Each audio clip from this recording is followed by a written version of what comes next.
Shalom, selamat pagi Bapak, Ibu, dan saudara-saudara yang terkasih. Dalam perlindungan Tuhan dan rahmat Tuhan, kita boleh bersama-sama berjumpa lagi di renungan pagi pada saat ini. Tapi sebelum kita merenungkan sabda kebenaran firman Tuhan bersama-sama, mari kita bersatu di dalam doa. Segala puji syukur hormat hanya bagi nama-Mu Yesus. Kami bersyukur atas kebaikan dan rahmat-Mu bagi kami semua, sehingga kami pada saat ini Tuhan, kami boleh menikmati keindahan dunia. Itu semua karena kemurahan-Mu, karena kebaikan-Mu bagi kehidupan kami para umat-Mu. Dan kami akan mengawali aktivitas kami Tuhan dengan membaca dan merenungkan kebenaran firman-Mu. Dan kami mohon daripada Engkau, kemurahan Tuhan saja yang melingkupi dan menutup bungkus kuasa darah-Mu di dalam kehidupan kami, sehingga di dalam kehidupan kami Tuhan penuh sukacita dan pengharapan di dalam Engkau. Dalam nama Yesus kami berdoa dan mengucap syukur. Haleluya, amin. Bapak dan Ibu dan saudara-saudara yang terkasih, renungan kita di pagi hari ini bertema pelajaran dari kehidupan Daud yang terambil di dalam kitab, di dalam 1 Samuel 13 ayat 13, 14 dan pasal-pasal berikutnya. Kita dapat mempelajari banyak dari kehidupan Daud. Daud adalah seorang yang berkenan di hati Allah. Di dalam 1 Samuel 13 ayat 13 sampai 14 dan di dalam Kisah Para Rasul 13 ayat 22, kita pertama dikenalkan dengan Daud setelah Saul. Karena pemaksaan Israel, ia diangkat menjadi raja di dalam 1 Samuel 8 ayat yang kelima dan 1 Samuel 10 ayat yang ke-1. Saul gagal mencapai standar raja yang ditetapkan Allah. Selagi Raja Saul menimbun kesalahan di atas kesalahan, Allah mengutus Samuel untuk mencari gembala pilihannya, Daud anak Isai. Di dalam 1 Samuel 16 ayat yang ke-10 dan yang ke-13. Bapak, Ibu, dan saudara-saudara, ada 10 yang akan kita pelajari di dalam kehidupan Daud. Yang pertama, percaya sepenuhnya pada Allah. Di dalam 1 Samuel 17 ayat yang 45. Tetapi Daud berkata kepada orang Filistin itu, "Engkau mendatangi aku dengan pedang dan tombak dan lembing, tetapi aku mendatangi engkau dengan nama Tuhan semesta alam, Allah segala barisan Israel yang kau tantang itu." Pelajaran yang kedua, Daud tidak mendendam. Di dalam 1 Samuel 24 ayat yang ke-11.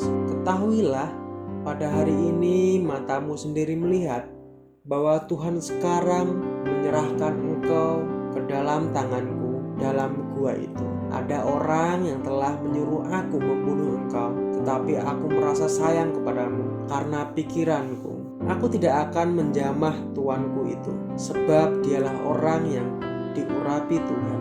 Dan pelajaran yang ketiga, Daud senang berdoa. Karakter dan keteladanan Daud yang senang berdoa dapat kita lihat dari kumpulan doanya dalam kitab Mazmur. Tidak mungkin ada begitu banyak kumpulan doa jika Daud sendiri tidak senang berdoa. Dan pelajaran yang keempat, berpikir dengan rasional. Di dalam 2 Samuel 12 ayat yang ke-23. Tetapi sekarang ia sudah mati, mengapa aku harus berpuasa?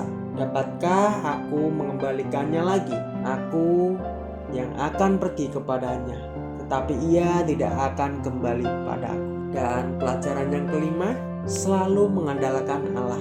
Kisah antara Daud dengan Goliat sangat menunjukkan bagaimana Daud mengandalkan Allah. Karakter dan keteladanan Daud ini perlu kita terapkan dalam kehidupan kita.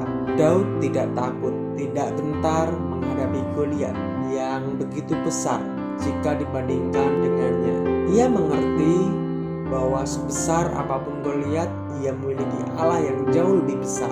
Begitu pula dengan setiap permasalahan kita. Sebesar apapun masalah yang kita hadapi, kita perlu terus ingat bahwa Allah jauh lebih besar dari itu semuanya. Andalkanlah Allah selalu dalam setiap aspek kehidupan kita. Dan pelajaran yang keenam, menghormati relasi dengan orang lain. Ketika Daud tidak membunuh Saul, ia menghormati relasinya dengan Saul. Ia menghargai Saul sebagai rajanya, sebagai orang yang telah diurapi Tuhan. Daud menghormati Saul sebagai ayah dari Yonatan, sahabatnya. Hal ini pun perlu kita teladani dalam kehidupan kita sehari-hari. Seringkali ada banyak tantangan yang datang dari orang lain, namun kita tidak boleh hanya berpikir untuk membalas dendam. Hargai dan hormatilah relasi yang telah kita miliki dengan orang tersebut. Hal itu jauh lebih baik untuk kehidupan kita dibandingkan terus berpikir negatif. Rasa hormat juga membantu kita untuk tidak berbicara buruk tentang orang lain. Dan pelajaran yang ketujuh, mau mendengarkan kritik dari orang lain. Di dalam 2 Samuel 12 ayat yang ke-13, lalu berkatalah Daud kepada Nathan, "Aku sudah berdosa kepada Tuhan." Dan Nathan berkata kepada Daud, "Tuhan telah menjauhkan dosamu itu, engkau tidak akan mati." Daud sudah melakukan kesalahan yang sangat berat ketika mengambil Batseba sebagai istrinya dan membunuh Uria, suami Batseba. Allah pun mengirimkan Nathan untuk mengingatkan Daud akan dosanya. Kita perlu ingat bahwa saat itu Daud sudah menjadi seorang raja, namun posisinya, kekuasaannya tidak menjadikan dia seorang yang sombong. Ketika Nathan datang untuk menasihatinya, ia tetap mau mendengarkannya dengan baik. Seringkali Allah memakai orang lain untuk mengingatkan kita. Melalui kritik, orang tersebut bisa saja lebih tua dari kita, lebih tinggi kekuasaannya dibandingkan dengan kita. Namun Allah juga dapat memakai orang yang lebih muda atau yang jabatannya lebih rendah dari kita. Siapapun orang yang Tuhan pakai, kita harus mau mendengarkannya dengan baik. Dan pelajaran yang ke-8, bertobat dengan sungguh-sungguh.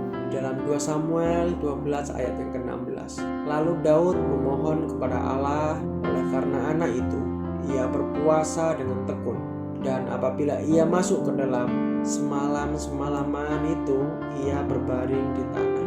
Setelah Nathan menasihatinya, Daud tidak menunda-nunda untuk melakukan pertobatan. Pengakuan dosa yang ia lakukan pun tidak main-main. Ia melakukannya dengan sungguh-sungguh. Ketika kita sadar akan dosa dan kesalahan kita, kita tidak bisa bermain-main dengan hal itu. Kita harus mampu untuk sungguh-sungguh bertobat. Kita tidak bisa hanya bertobat dalam mulut kita, tetapi harus juga dalam hati dan perilaku kita. Dan pelajaran yang terakhir, menyukai firman Tuhan. Di dalam Mazmur 119 ayat 97, "Betapa ku cintai Taurat-Mu, aku merenungkannya sepanjang hari." Daud menunjukkan ketergantungannya dengan Allah melalui perenungan firman Tuhan. Kita pun perlu terus-menerus membaca firman Tuhan. Firman Tuhan dapat membantu kita mengerti kehendak Allah atas hidup kita. Ciri Daud mengandalkan Allah dan terus berhubungan dengan Allah adalah yang membuatnya seorang yang berkenan di hati Allah. Allah menjanjikan Daud seorang keturunan yang akan menduduki tahtanya selamanya. Raja abadi itu adalah Yesus, Sang Mesias, dan anak Daud. Amin. Mari kita bersatu di dalam doa. Ajarilah kami Bapa untuk melakukan tugas dan tanggung jawab kami sesuai yang Tuhan berikan di dalam setiap kehidupan kami. Ajari kami terus akan mengerti sabda kebenaran firman-Mu, sehingga kami bisa melakukan firman-Mu Tuhan di dalam kehidupan kami. Terima kasih untuk kasih setia-Mu. Kami mohon bimbingan-Mu untuk kami akan melakukan aktivitas kami di pagi hari. Hanya di dalam nama Yesus, Allah yang mengurapi kami. Haleluya. Amin. Shalom, selamat pagi, selamat beraktivitas. Tuhan Yesus memberkati kita semua.